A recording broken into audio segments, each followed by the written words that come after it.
Hello friends, welcome to Bava's cooking. வாங்க நம்ம இன்றைக்கி மில்லட் ரெசிபி சாமை அரிசி பொங்கல் எப்படி செய்கிறதுன்னு பார்த்துடலாமா? ஒரு கப்பு சாமை அரிசி எடுத்துக்கோங்க. கூடவே அரை கப் அளவுக்கு பயத்தம்பருப்பு. ரெண்டுத்தையும் நல்லா 3 to 4 டைம்ஸ் வாஷ் பண்ணிவிட்டு 1:3 ரேஷியோவில் தண்ணி ஆட் பண்ணிக்கோங்க. உப்பு தேவையான அளவு போட்டுக்கோங்க. 1/4 ஸ்பூன் பெருங்காயத்தூள், 1 ஸ்பூன் நெய் விட்டு நல்லா மிக்ஸ் பண்ணிவிட்டு 3 விசில் வர வரைக்கும் ப்ரெஷர் குக் பண்ணி எடுத்துக்கலாம். இதில் ஃபைபர் கண்டென்ட், அயன், கால்சியம் எல்லாமே இருக்கிறதுனால டயபெட்டிக் பேஷண்ட்ஸ் சாப்பிட்லாம், ஹார்ட் பேஷண்ட்ஸும் சாப்பிட்லாம், அனிமிக்காக இருக்கவங்களும் தாராளமாக எடுத்துக்கலாம்.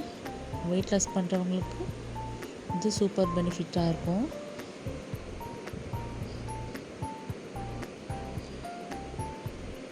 நல்லா 3 விசில் வந்ததுக்கப்புறமா ப்ரெஷர் ரிலீஸ் பண்ணிவிட்டு ஓப்பன் பண்ணி பாருங்கள்.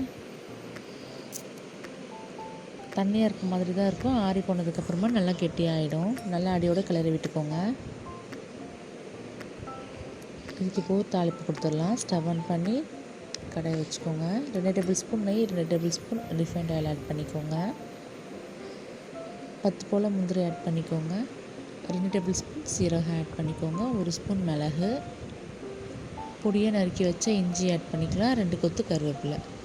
எல்லாம் பொரிஞ்சு வந்ததுக்கப்புறமா எடுத்து பொங்கலில் கொட்டிடுங்க. நல்லா எல்லாம் ஒன்றா சேர்ந்து வர மாதிரி மிக்ஸ் பண்ணிக்கோங்க அடியோட. இதுக்கெல்லாம் தேங்காய் சட்னி, சாம்பார்லாம் வச்சு சாப்பிட்டோன்னா சூப்பராக இருக்கும். மறக்காமல் ட்ரை பண்ணி பாருங்கள். உங்கள் கிட்ஸுக்கும் வீட்டில் செஞ்சு கொடுங்க. ட்ரை பண்ணி பார்த்துட்டு எப்படி வந்துச்சுன்றதை கமெண்ட்ஸில் சொல்லுங்கள். இந்த வீடியோ பிடிச்சிருந்துச்சுன்னா லைக் பண்ணுங்கள், ஷேர் பண்ணுங்கள், கமெண்ட் பண்ணுங்கள். மறக்காமல் சப்ஸ்கிரைப் பண்ணிக்கோங்க. உங்கள் ஃப்ரெண்ட்ஸ் அண்ட் ஃபேமிலிக்கு ஷேர் பண்ணி விடுங்க. Thanks for watching.